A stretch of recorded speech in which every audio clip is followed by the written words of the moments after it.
Okay,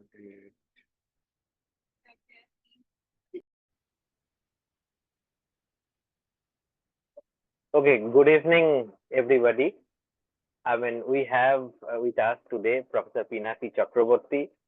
He is distinguished professor at National Institute of Public Finance and Policy, and also he is vice president of Institute of Development Studies, Jaipur. He is like my elder brother. We know each other for I think last 25 years or so. When I was in NIPFP, he was like my friend, guide, and philosopher.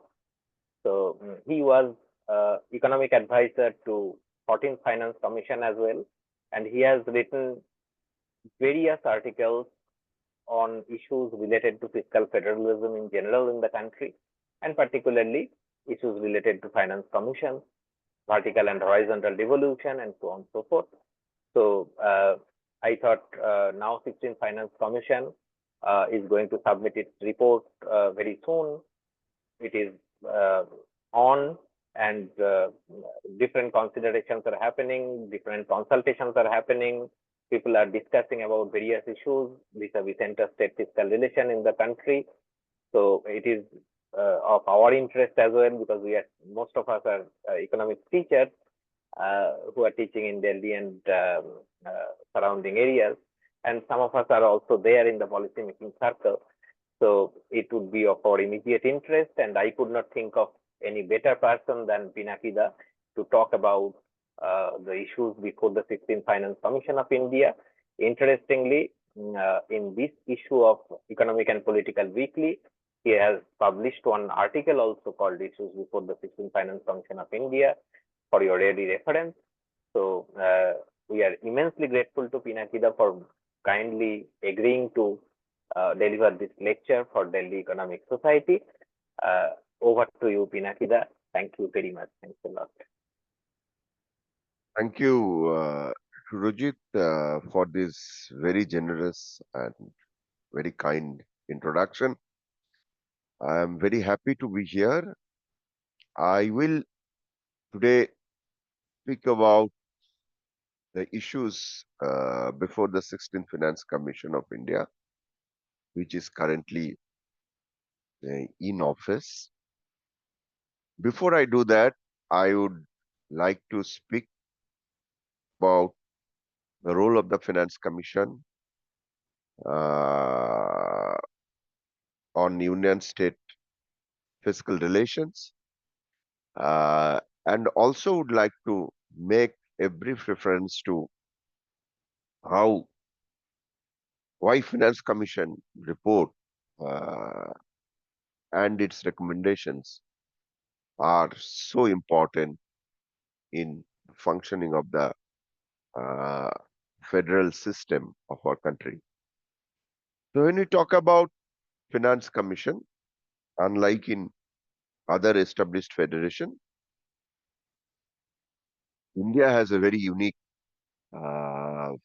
structure of intergovernmental fiscal relation, where Finance Commission is a temporary body which is appointed every 5 years by the President of India.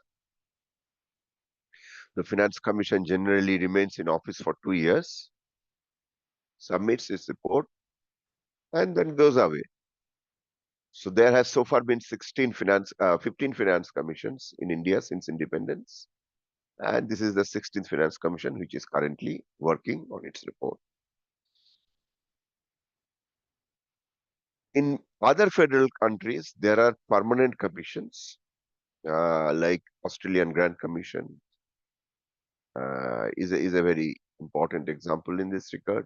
If you look at emerging economies, you have South Africa, where we have Fiscal and Financial Commission, which is also a permanent body. So there are permanent finance commissions, and then in India we have a temporary finance commission which comes, submits its report, and then that report is implemented. The recommendation of a specific finance commission is implemented for 5 years. Then another finance commission comes. So that's the way it works. There has also been debates whether India should have a permanent finance commission or not, and there are different views on that. I'm not going into those issues at the moment, but I would like to talk about the issues before the 16th Finance Commission of India in today's deliberations. I would speak for another for say around 40 minutes maximum, and then we can have some question answers or comments on the lecture. So when you talk about issues before the 16th Finance Commission, we have to talk about the macroeconomic uncertainty and post-COVID fiscal balance at the state and the union level in India. Then also we need to talk about off-budget fiscal risk and fiscal transparency. We have been hearing about a lot of state governments are borrowing or giving guarantees which are not reported in the budget because the guarantees are not part of the fiscal deficit. Then there is an elevated level of debt and deficit after COVID globally, and India is also not an exception. India's public debt, taking center and states together, is around 82% of GDP now. Of course, it has come down since the COVID peak when it reached at around 91% of GDP. But but the debt to GDP ratio now is much higher than the pre-COVID level. And pre-COVID level, I mean 2019-20 debt to GDP ratio at the general government level. And what are its implications? What is the implication of this high level of debt to GDP ratio on FRBM? Then we talk about vertical devolution and macroeconomic stability. And there is brief discussion that I'll do on divisible versus non-divisible pool and fiscal equalization, and then I'll conclude. Now, what is the fallout of the pandemic? Now this is the first finance commission which is actually going to evaluate, hopefully, of the impact of pandemic on the union and state level. When the 15th finance commission was in office, that time the pandemic struck. So they had an approach where they had given a flexible path of debt to GDP ratio and fiscal deficit to GDP ratio for the union and the states. But now we are after 4 years of pandemic and at an elevated level of debt and GDP. Now this is the first finance commission which will evaluate after the pandemic what has happened to debt at the national and at the national level, taking both union and states together. Inevitably, this has implications for fiscal solvency and debt sustainability. And as I mentioned, globally, this debt to GDP ratio is at around 92% of GDP now. In India also, it is around 80 to 83% of GDP as we speak. What is observed in India today in terms of fiscal correction is similar to the trend observed in other major economies after the COVID. After the COVID, globally, the debt to GDP ratio has contracted. In India also, the debt to GDP ratio has seen significant contraction after COVID. India also has seen impressive post-COVID growth and fiscal recovery at the union and the state level. Both debt and deficit in India declined sharply after that COVID peak.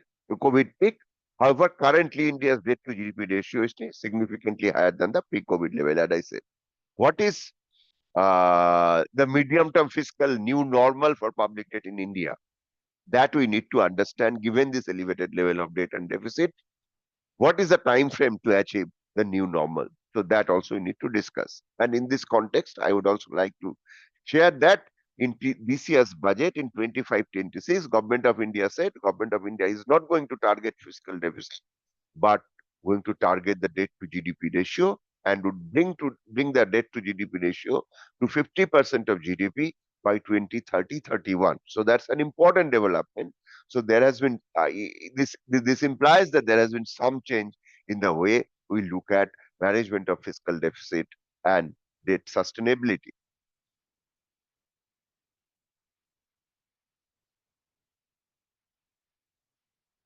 Now, there has been a lot of discussion about what states are doing. States' fiscal deficits are very high. States have high debt to GDP ratio. I wanted to I wanted to share some basic data so that we get this issue in a perspective. The share of subnational debt, that means debt of the state governments, in the combined debt of the union and states. Combined debt of the union and states, meaning the general government debt, which includes union government debts and the state government debts. And if we look at that combined debt, the share of state government debt is only 35%.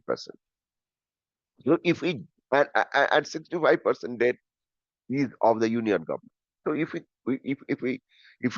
we say that there is a states which will have to bring down the debt to GDP ratio to a sustainable level, that's just in an accounting sense also it is not possible, because greater correction will have to happen at the union level, because the share of union debt in the general government debt is 65% of the total debt of the total public debt of the union and states.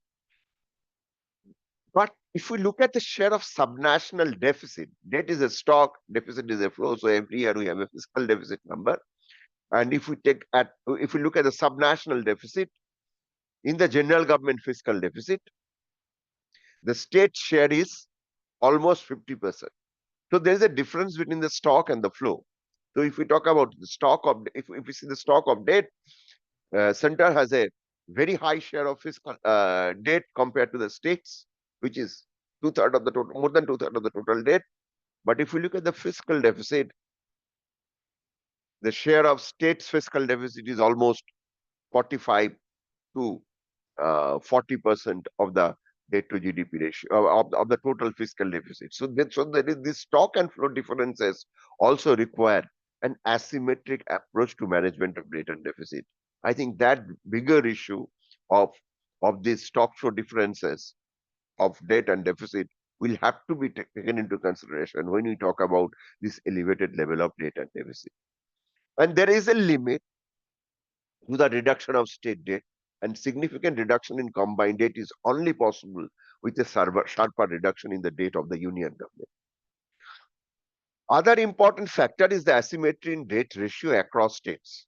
You must have heard that some states have very high debt to GDP ratio, some states have very low debt to GDP ratio, and states with very high debt to GDP ratio that we always talk about are Kerala, West Bengal, Punjab, and then we talk about states with a very low debt to GDP ratio are Odisha, Gujarat, Maharashtra.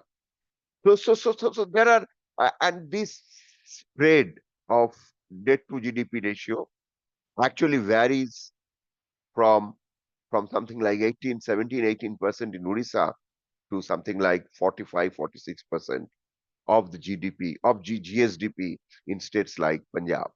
So we have a spectrum of states having various levels or various levels of debt to GDP ratio. So when we talk about fiscal adjustment at the state level, if we talk about fiscal consolidation at the state level, I think this one size fits all approach towards fiscal consolidation will have to be debated and discussed. Now, if we say that we have the same fiscal adjustment path for a state which has got a very high debt to GDP ratio, and for a state which has got a very low debt to GDP ratio, we probably won't do a great justice to both the states. So in such a situation, I think we need to have this understanding of what is the differential fiscal adjustment path that we can think of for different states. So that's very important, and this issue has become particularly relevant in the context of post-COVID fiscal developments, where we see an elevated level of debt, an elevated level of deficit in some states. Now, if we come to other components of the fiscal risk, which is not debt or the deficit, but something which is happening outside the budget, and this has got two important dimensions. One is off budget borrowing, where where states are encouraging a lot of off-budget borrowing, and there are contingent liabilities. So states are giving guarantees. One important aspect, one important component of guarantee is, giving guarantee to power sector discom companies to borrow from the market and to finance their operational expenses. And in that context, if these debts actually come to the state government's budget, then it would have serious implications in terms of the level of debt to GDP ratio and the interest outgo. So off budget liability is something which is also becoming an important fiscal risk, which is hidden, not clearly transparently available from the state budget. Improving the quality of fiscal deficit by reducing the share of revenue deficit in total fiscal deficit also remains a major post-COVID fiscal challenge, because the fiscal deficit at the state level has increased. At the same time, revenue deficit also has increased. So the share of revenue deficit increasing means we are spending a lot of money in current consumption expenditure, and in turn reducing the fiscal space for capital expenditure. You might have observed that the central government has been giving interest-free loans to the states since COVID to improve capital expenditure. So one really has to understand why the center has to give interest-free loans to the states. One of the primary reasons, I would think, is that at the state level, given that capital expenditure has increased, given that revenue deficit has increased, there is a pressure on capital expenditures, fiscal space for capital expenditure.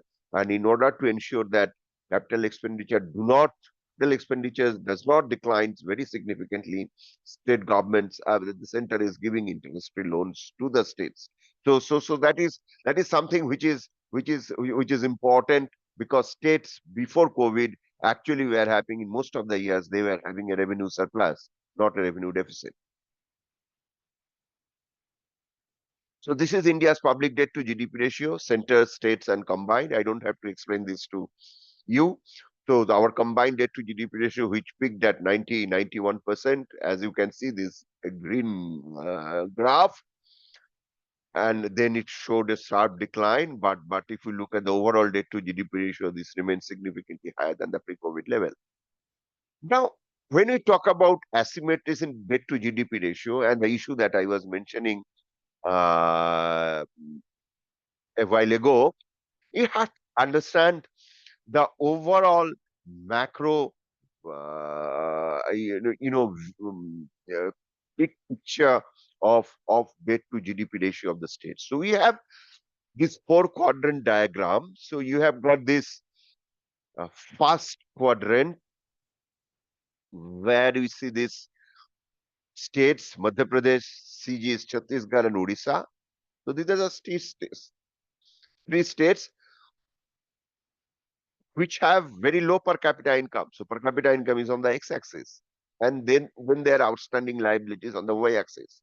So these states are fiscally rich. They have low debt and low per capita income. So they're fiscally rich, but income poor. Then you have Bihar, UP, Jharkhand, Rajasthan, and West Bengal, which are again income poor and also fiscally poor. So they have high debt to GDP ratio, high level of liabilities.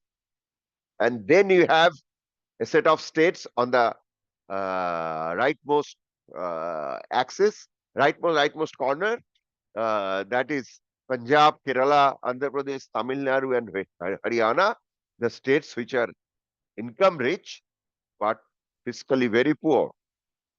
And then you have Maharashtra, Gujarat, Telangana, and Karnataka. They are income rich and fiscally rich. So we have four categories of states in India. Some states are fiscally rich, income poor. Some states are fiscally rich, fiscally poor, income rich. And then we have fiscally poor, income poor, and then fiscally rich, income rich. So if we are having such, and that diversity in the debt to GDP ratio varies from as low as 17, 18% to something like 50% in Punjab. And if we say that we all the states should have a 3% debt to GDP ratio, and we should bring down the overall debt to GDP ratio to something like 20%, 25%, doesn't that number is not important here? I think we are actually ignoring this reality of four categories of states that we have in this country. So we really when we talk about next generation fiscal reforms, we talk about not fiscal reform, next generation FRBM framework. I think it's very important to think about these differences in liabilities and the income. And the question that I want to pose today is that, is it fiscal richness, is fiscally rich, is fiscally being fiscally rich is something great when you have such low level of per capita, or being fiscally poor is so great when you again have low per capita income. So, and what happens to the development spending across states with different levels of debt to GDP ratio? So these are some of the issues that we need to discuss. And if we look at outstanding guarantees and outstanding liabilities, you can see outstanding guarantees are put in the x-axis and outstanding liabilities on the y-axis. As you can see, as the outstanding guarantees goes up, outstanding liabilities also goes up. So that means if you give more guarantees, which are not reported in the budget, but these are all contingent liabilities, is fiscal risk of the government, you see an increase in the debt to GDP ratio, debt to GDP ratio. So this inverse relationship, this positive relationship between outstanding guarantees and outstanding liabilities is an important issue that we need to discuss for the purpose of fiscal transparency and fiscal solvency. Now, this is the trends in expenditure across states. This is the revenue expenditure, which is this bar with a lot of lines, lot of designs, and then you have this development expenditure graph, which is just a bar without any lines, and then you have the capital outlay. And as you can see, that revenue expenditure, development expenditure, and capital outlay at the state level has also seen some increase during the recent years after COVID. So there is an issue that we need to discuss how this increase in debt to GDP ratio with the fiscal space in relation to the fiscal space for development spending. Now, there has been a lot of discussions in newspapers, in media, in social media about states being fiscally profligate. What hasn't been really, we are not doing uh, a great job in terms of fiscal prudence. But I just wanted to highlight this. This particular aspect of fiscal management at the state level. If we look at the bar on the top, the horizontal line on the top, was the fiscal deficit target given to the states during the COVID. So in the year 21-22, the states are allowed to borrow up to 4% of GDP. So that's the parallel line, the horizontal axis at the upper end. But the states which have actually borrowed more than what was permitted, where where the states that actually had been historically borrowing more. So one is Kerala, then you had some bit of Kerala, then you had Punjab 4.5, Telangana of slightly more than 4%, 4.1, and then you had Assam, which had borrowed 4.4. So if we look at the point which I'm trying to say here is, it's not about individual states, but states in general actually have borrowed less than what was allowed to be borrowed in the year 21-22. So in other words, states have been by and large fiscally prudent when it comes to management of fiscal deficit. To, to say that states have been fiscally profligate is not, if we look at the data, it, it cannot be substantiated. So that's the issue that I wanted to highlight. In fact, they borrowed, most of them have borrowed less than what was allowed to be borrowed in the year 21-22. Now, what is the post-COVID fiscal stance then, and issues which were the 16th finance commission? A sharp reduction in deficit. However, debt of the post-COVID fiscal stance, however, debt of both the union and states remain at an elevated level. Increase in capital expenditure at the general government level due to the reintroduction of the on-lending program to the states. As I said, interest-free loans to the state center is giving to increase capital expenditure. And my view is that it should be priced and linked to revenue deficit reduction, because if states are increasing revenue deficit and being financed through an interest-free loan for capital expenditure, that can have serious implications in terms of center's fiscal deficit, center's revenue deficit, and states' incentive to spend on capital. States in aggregate have managed to achieve significant fiscal consolidation after COVID. However, there are fiscally stressed states having large deficit and debt. These states require more consolidation in the medium term.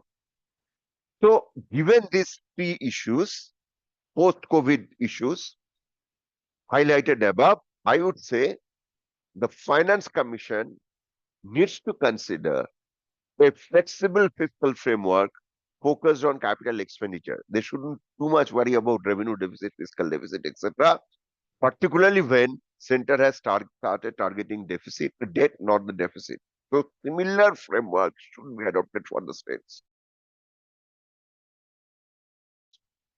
Second, a transparent fiscal framework to deal with off-budget borrowings and liabilities, and a harmonized guarantee management law will be critical for greater fiscal transparency. What do I mean by harmonized guarantee laws?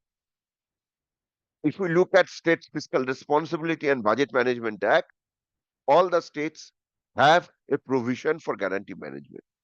Some states it is as a percentage of GDP, some states it is percentage of revenue, some states it is percentage, it is an absolute amount. So guarantee laws in different states are different. So I think it is very important to actually discuss about a harmonized guarantee management law. And if that is done, it will lead to greater fiscal transparency. Now let us talk about a bit about, so this is the first block from the macro stability perspective that Finance Commission should consider. Now let me get to the second block. There is this issue of South versus North. You know, we keep saying without, really considering too much about it, the backward states versus developed states. We always say about North versus South. I think these issues are very sensitive, and we need to have a very careful understanding of such issues. We really do not base our judgment based on impression. So, in order to understand this, let me give you some data, I think, on the per capita income of states. Now, let's look at per capita comparable GSDP ranking of major states in India. And this is across Finance Commission. So the blue bar is the was the per capita income ranking of Goa during the 12th Finance Commission report, and the orange bar is the ranking of the same states during the 15th Finance Commission's period. This is based on the per capita comparable GSDP ranking provided by ranking done based on the data provided by the 12th and the 15th Finance Commission. Now let's look at Goa. Goa's ranking hasn't changed, but look at Haryana. Haryana's rank was 4th, and during the 12th Finance Commission award, and it has become 2nd. The rank has improved, and it became the 2nd highest per capita income state in the 15th Finance Commission. Similarly, if we look at Punjab, Punjab's rank was 2nd during the 12th Finance Commission report. Punjab's rank in per capita income has fallen to 9 during the 15th Finance Commission report. Now, without looking at this change in ranking of states, if we keep saying that Punjab has got more money compared to Goa and Haryana, it's not going to work. So the Finance Commission works on actual data. Now let's take a state like Tamil Nadu, which has been talking about in the forefront of this north-south debate, or take, look at Kerala, which has been in the forefront of this north-south debate. Kerala's ranking has improved. Kerala's rank in the 12th Finance Commission award period was fifth. Now it has become third highest per capita income states. Tamil Nadu's ranking was seventh. It has become the fifth highest per capita income state. So same is the Karnataka's ranking was eighth. It has become the fourth highest per capita income state in the country. And given that horizontal distribution of resources is primarily based on per capita income, with a share of per capita income having 45 to 50% share in the total devolution, these states, because of their improvement in the ranking, actually have got lower share of resources. This has got nothing to do with the need for resources. That's a different issue, because these states have different needs. They need to be supported. There is a lot of migration happening to these states. But just from the perspective of horizontal distribution, where income distance criteria play a major role in determination of the horizontal share of resources across states, change in per capita income ranking of state would significantly affect the share of that states in total devolution. So issue here is about not about horizontal distribution and then this issue of perceived discrimination. But what is most important is, given that income ranking has improved, some states have the share has declined, some states share has declined. In that context, given their fiscal need, what are the kind of the support in terms of grants these states can ask for? I think that is the critical issue, not about horizontal distribution. It has got nothing to do with penalization of performance. Income ranking of a state improves for various factors, not only the performance in terms of fisc. So to say that performing state has been penalized and non-performing state has been rewarded, I think it's a very, very loose statement to make. So I think when we talk about horizontal devolution, we need to take care, we need to understand how per capita income ranking of states has changed over time. Now, there exists, as we as I mentioned, there exists considerable heterogeneity among states in terms of size, population, per capita income. FCs have used number of criteria for distribution of shareable central tax revenue among states. We have classified the criteria used by FCs since 11th under three broad heads. And these heads are need and cost visibility. This is population, area, demographic change, forest cover, equity, income distance, infrastructure distance, fiscal capacity distance, efficiency. Performance is tax effort, fiscal discipline, demographic performance. Now, as you can see, the equity criteria which is equity criterion used by income distance method, has declined from 70% to 45%. In other words, transfer system has become uh, more regressive, because earlier 70% of the money used to go to the states based on the differences in per capita income across states. Now the amount of money that goes to the states based on the income distance is now 45.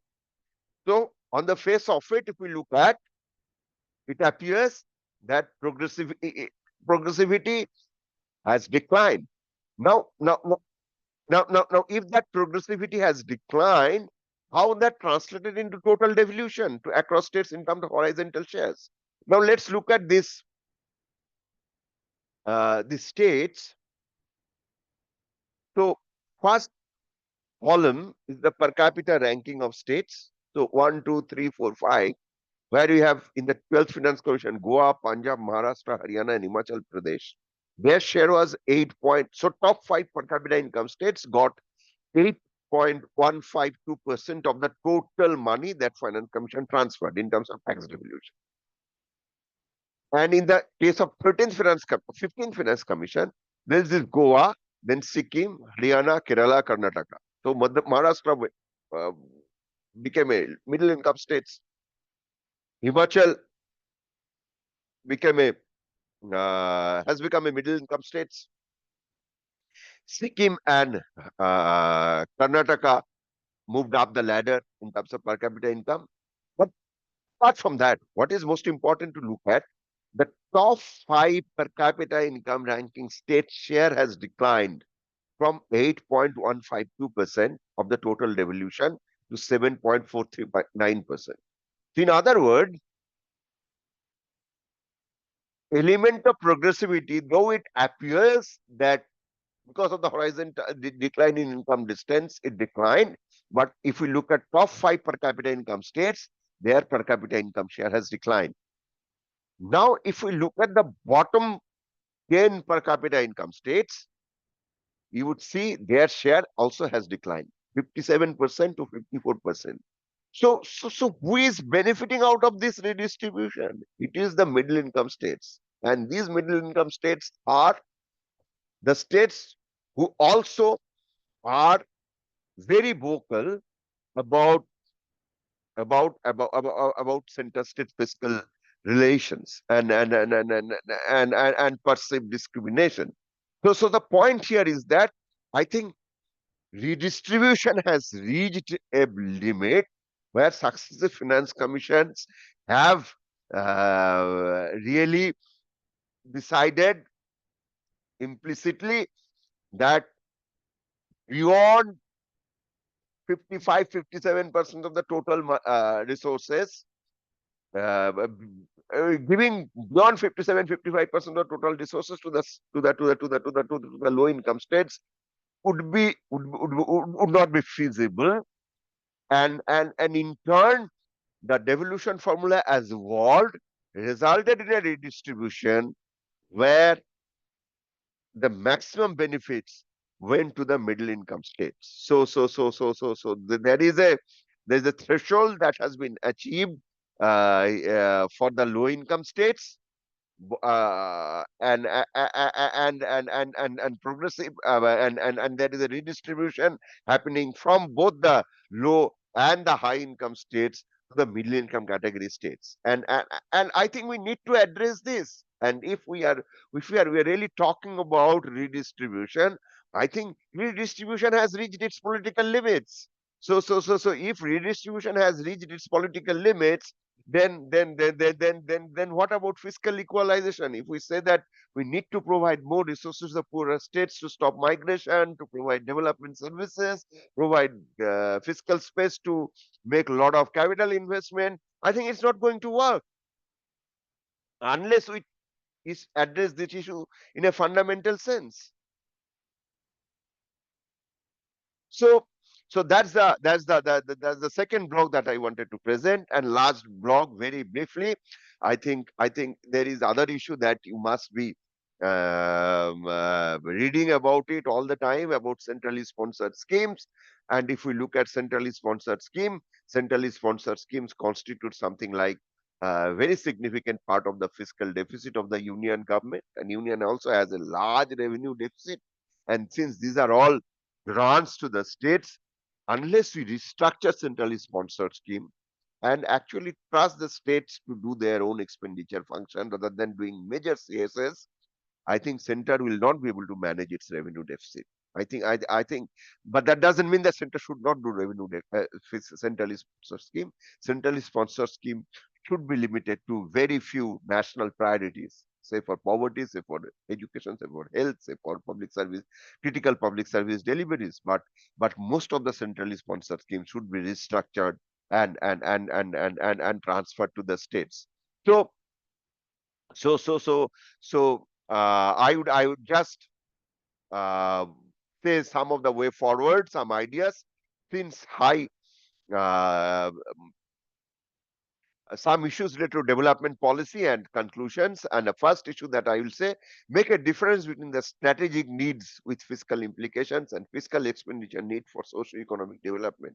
A state-specific capital investment grant fund may help in this regard. Specific grants for state-specific issues may help support the fiscal need of the states. Scope for increase in vertical devolution beyond 41-42% is very limited. Have a clear plan of reducing the debt to GSD ratio from its current level of about 27% of GDP in the next 5 years to around 22% to create fiscal space for development spending. The new FRBM framework needs to focus on reducing the revenue deficit and debt ratio to enhance fiscal space for capital spending. To conclude, I would say, since high inflation can knock off debt, target debt to GDP ratio as a part of the FRBM framework of states, as has been done in the case of Union by the Union government in its budget 25-26. Similar framework should be adopted. Get rid of this target of called fiscal deficit. A time-bound elimination of revenue deficit to improve fiscal balance will help augment capital expenditure. Redesign on-lending program to improve fiscal prudence at the state level. For greater fiscal transparency, the PFM at the state level need to focus on data on public sector borrowing requirement. Medium-term debt reduction strategy require a quantified path of debt and deficit reduction at the union and state level, not only union, not only states. Develop a harmonized guarantee framework for fiscal transparency. And of course, as we have talked about, horizontal devolution issue is very complex, and it is not to say that richer states they do not have greater fiscal needs. I think fiscal need is everywhere, and that needs to be supported. But as far as devolution is concerned, we really cannot make it less progressive. And if we look at last few Finance Commission report, as I had mentioned during my presentation, the devolution formula actually has become less progressive with the continuous decline in the income distance criteria in the total devolution. So I stop at that and I look forward to your comments.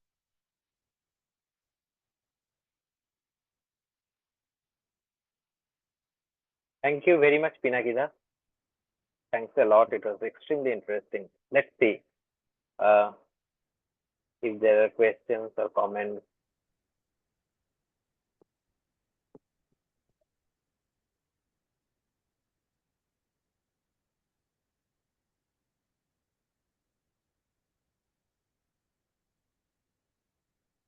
Is there any question, comment? Sir, can I come in? Yes, please. So this is Dr. Rajeshwari from Department of Economics, Christ University. I'm a faculty at Christ University. So as a student and as well as faculty, I always followed Pinaki sir's writings and all those things. So it's so happy to listen to him actually. So I have few questions. Usually, like when I teach fiscal federalism in classroom, and take finance commissions um, uh, in the classroom. So some of the very common questions which I get it from my students, I thought that I'll get some clarity from you. Number one, I really like the way how you presented that, redistribution part actually, where middle income states are gaining, whereas high income states and the low income states, they are losing. So, because the high income states always have a complaint that we are the one who contributes more to the GDP, and we are the one who is getting less in terms of the tax devolution. So, sir, how to address this issue? I mean, since we know that middle income states are getting or their share is becoming more and more, so what could be a feasible way to look at this issue? Number one. Number two, very recently I was reading in newspapers and I was just following up all the news related to Finance Commission. So where one or two articles where I could find it based, basically on revenue deficit grants, which Finance Commission provides. So there are few arguments which I could say that revenue deficit grants should be stopped because it is just leading to more dependency for the resources. So how do you look at that particular component? I mean, revenue deficit grant should be there or it should be eliminated keeping the argument. So these are two questions, sir. Thank you so much. Thank you very much for these two very important questions. The first one is about horizontal distribution and what should be done when it comes to horizontal devolution to the richer states. Yes, there are couple of issues. It's actually we are. I have tried to argue here that when it comes to fiscal devolution and its horizontal distribution, it's about providing fiscal space in a progressive manner so that poorer states can provide the public services that the richer states provide. If that does not happen, then there will be migration. And general data, if you look at, people are migrating from poorer states to richer states. That is one. Second is, if we look at the states that are richer, they also have large non-fiscal flow of resources to them because of their development and prosperity. If we look at, say, all the southern states, plus Gujarat and Haryana, more than 85% of the bank credit flows to these states. And if we look at credit deposit ratio, say Odisha, Bihar, Bengal, UP, Madhya Pradesh, Rajasthan, you would see that credit deposit ratio is lower than much less than 100. So just to look at fiscal flow without looking at the financial flow to these states would be completely misleading. But does that mean that these states do not have do not have fiscal needs? They do have fiscal needs. Richer states, I mean. And for these states, we really need to think about what are those specific fiscal needs that need to be supported by a mechanism of grant. It cannot be done through the tax devolution formula. If we do it through the tax devolution formula, it will become even more regressive. As I mentioned in my lecture, the devolution in terms of, if we look at income distance as an indicator of devolution, income distance share has declined from 70 to 45%. So if a state which has got a pressure of migration like Maharashtra or Tamil Nadu, I think what kind of fiscal pressure migration is creating, for that a grant may be necessary. Similarly, if it is creating urban service delivery problem, grant may be necessary.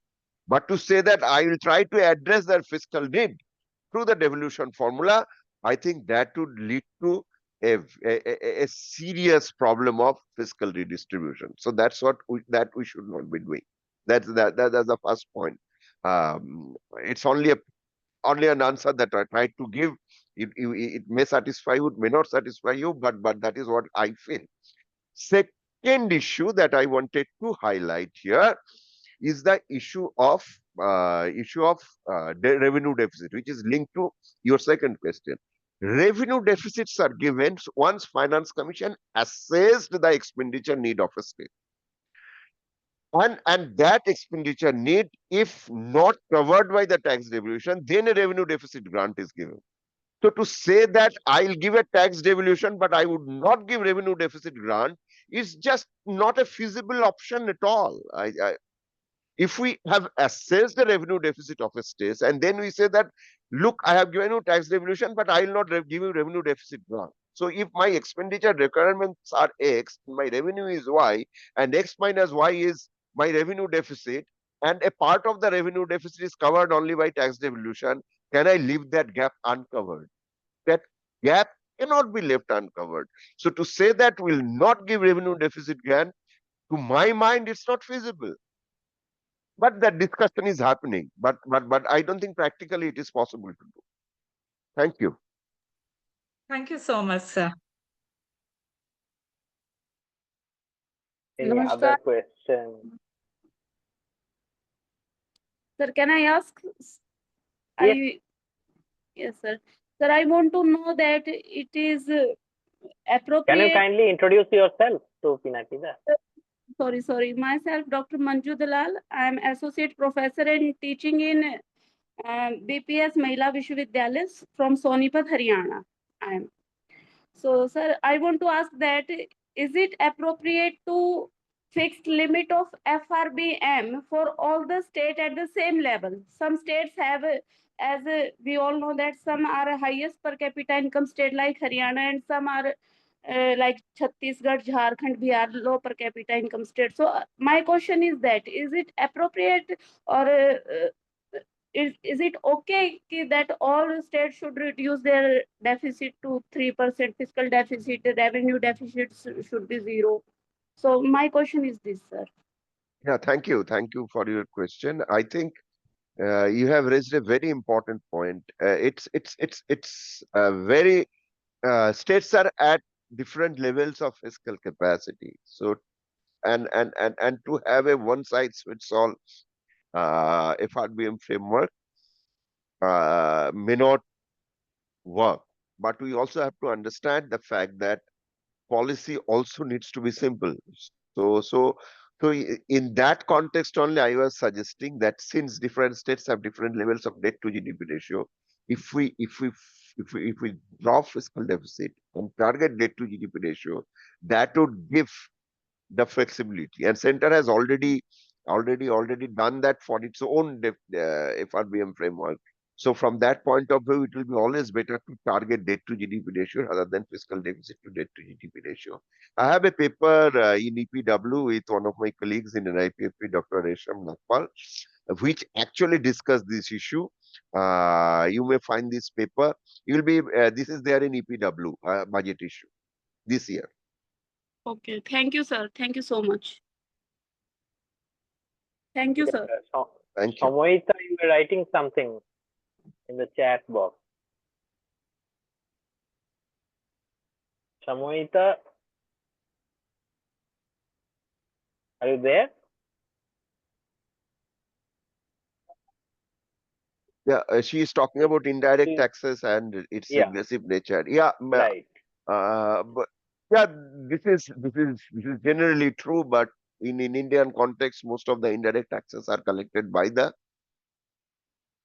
until the GST was introduced was in the domain of states constitutionally, because sales tax was part of is a consumption tax and it was part of the states were allowed to tax that as per Indian constitution. Now, if we are talking about how the tax structure has changed, the share of direct taxes have increased over time. So the share of income tax and corporate tax used to be much lower during the 80s and early 90s. Now their share has combined share has increased. So I think we are moving towards increasing share of direct taxes. But the larger point that you make about indirect tax being more regressive than direct taxes is correct.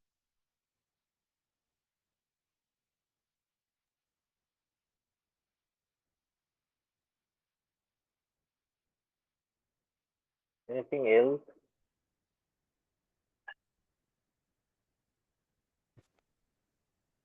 Hello. Yes. She's saying, yeah, Sushma. Yes, Sushma. Yeah, Sushma Sujit, is teaching at Ravindra Bharati University, Kolkata. yeah. Yeah. Can I ask? Actually, I attended in midway, so I didn't follow most of the lecture of Pinaki, sir. Hello, sir. Can you hear me? Yes, I can hear you. Last time I heard you, it was when I was an MPhil student at North Bengal University. So it's been Okay. long back. Since then, I have known you. You We are exist. from the same university. Yeah, from a proud alumni of, I always say, this is one alumni of NBA which everyone is proud of. So I teach at Ravindra Bharati University, as Shrojita mentioned. So actually, I also teach, I haven't heard, actually, I also teach one part of, the center state financial relations in the context of, local governance in the post reform period. So my question is very specific regarding the context of, like, sir, how do these center state sharing of taxes in the context of these northeastern states, which are often categorized like special category states, right? Yes. Now that distinction is gone. Could you please there clarify is regarding that thing? In the terms of the local special. governance, like as per the devolution of the 73rd and the 74th, Panchayat Act and all that, municipal ULB bodies and all that thing. How is this devolution in the context of these northeastern states done, sir? Could you please clarify a little bit on that part? 73rd and 74th constitutional amendment, I haven't talked about it in today's lecture, is because Mm. that the Union Finance Commission has very limited role as far as the constitutional responsibility of the Finance Commission is concerned. What is the responsibility of the Union Finance Commission? The Constitution says that it will suggest measures. I mean, the Union Finance Commission will suggest measures to augment the consolidated fund of the states based on the recommendation of the State Finance Commission. So their role is very indirect. But it's a different story that all finance commissions have given grants to the local governments. But actually, it is the State Finance Commission which should actually work or in promoting decentralization from the states to the local governments. And panchayats are governed by the state acts, not by any central act. Though there is a constitutional amendment, panchayats are in the domain of state. So that's why we see different levels of decentralization in different states. That's the constitutional provision. In the Northeast, we have more complex institutional framework because there are 6 scheduled areas which are governed by different systems, constitutional provisions, etc. And if we look at 73rd and 74th constitutional amendment, many states have done many states have taken this process of decentralization in a very significant manner to improve, public service delivery through the local governments. But in some states, it is still a work in progress. So that way there are differences. On the question of your first question was on about center-state financial relations and how fiscal system works. Is that correct? Am I right? Yes, sir. Yes, sir. Yes, sir. That's right. On the center-state fiscal relations, finance commission's transfer is something like 70% of the total transfers. 30% of the transfer goes through the centrally sponsored schemes. And when it was when there was planning commission was abolished in 2014, right? And that before that, National Development Council created this distinction called special category states and non-special category states. And special category states used to get 90% grants and 10% loans. But those fundamental provisions have not been changed, even though the category has been abolished. But Finance Commission transfers in terms of special and non-special category states has no meaning because Finance Commission does not make a distinction between special and non-special category states when it comes to devolution of taxes. So that way they are pretty uniform when it comes to how much taxes to be shared between a state which is not a special category and the state which is a special category state. Special category state and non-special category state is not a constitutional distinction. It's a distinction made by the National Development Council, and subsequently it was abolished also after the Planning Commission was abolished. Okay, sir. So then, can I follow up with this question? One more thing, sir. Like this, Yeah, you talked briefly, about maybe. special. Can I, Surojit? Yes, please. Briefly, yeah, briefly, yeah. Yeah, like you talked about, as you mentioned clearly about the special category states being actually formulated by NDC other than this constitution. And then I came across again one more category. These are called special states, I guess. Like Jammu and Kashmir was treated as unlike its, before its transformation into union territory.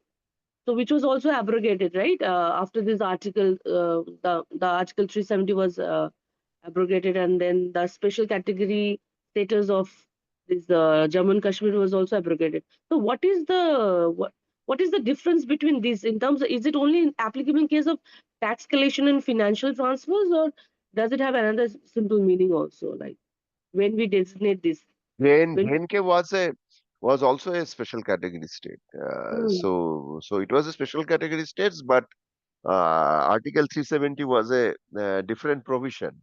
So they had mm-hmm, some special privileges and rights, and that has been mm, abolished. But in terms of transfer of yeah. resources, I don't think it made any major difference. Okay, okay, okay, okay. So I came across two categories like that, so I was like figuring it out. Okay, thank you so much, sir. Thank you so much. I attended your yesterday's lecture also, which was held by E Group along with Parthu, sir. But I Thank couldn't you. ask question as I was traveling yesterday from Shantiniketan to Kolkata. Thank you so much, sir. Thank you so Thank you. much. Thanks, Sushma. Thank you. Uh, I can see Lekhadi. Lekhadi, would you like to say something? Make some comment? Thank you so much, Surjit, for asking me. Actually, I mean, we are going to bother you very soon on a different topic. You may have to speak, but regarding this issue of finance commission, system finance, if you have some comment to make. no, I particularly enjoyed the points he mentioned on the economic convergence and all aspects. Actually, I don't have anything to add more right now, but I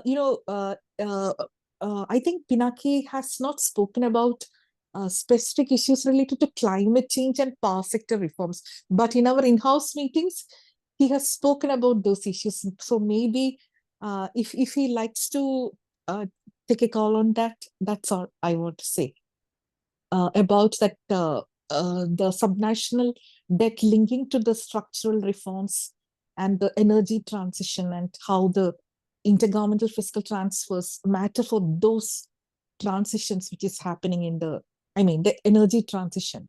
Yeah, thank you. I think climate change concerns are going to be a major fiscal if translated into action, will lead to a major increase in fiscal expenditure at the union and the state level. And we really do not have an understanding of how much that would cost to the government going forward, say, in the short to medium term. I'm not talking about long term at all. So in that context, I think there is a need to make an assessment of the expenditure requirement at both at the union and state level for climate sensitive expenditure, and make provision for that. And how that provision should it be a transfer of grant, should it to the state, should it be a more borrowing power to the state, should it be some tax instruments, is something those needs to be discussed. But I think we need to discuss that and have a have a have a have a clear understanding of the fiscal resource requirement to deal with climate change. Thank you so Thank much. you. Thank you. Thank you Thank so you, much, Surjit. Pinaki. Thanks a lot, Thanks. Lekhadi. Yeah. So we are closing this meeting with this note. Thank you so much, Pinaki, for taking out time Thank you. for this extremely interesting and thought-provoking lecture, and with a lot of new ideas. And I think it would be food for thought for all of us. There has been a tragedy. One of our colleagues